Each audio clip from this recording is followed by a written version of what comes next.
मरण पावून जीवन जाऊन स्वर्गाक सडल्यारी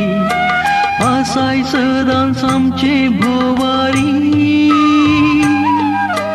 मोगान उलो मरताय एका इश्टा परी तुझ्या पवित्र स्पिरिताद्वारी अर्गा तुका सौम्या अर्गा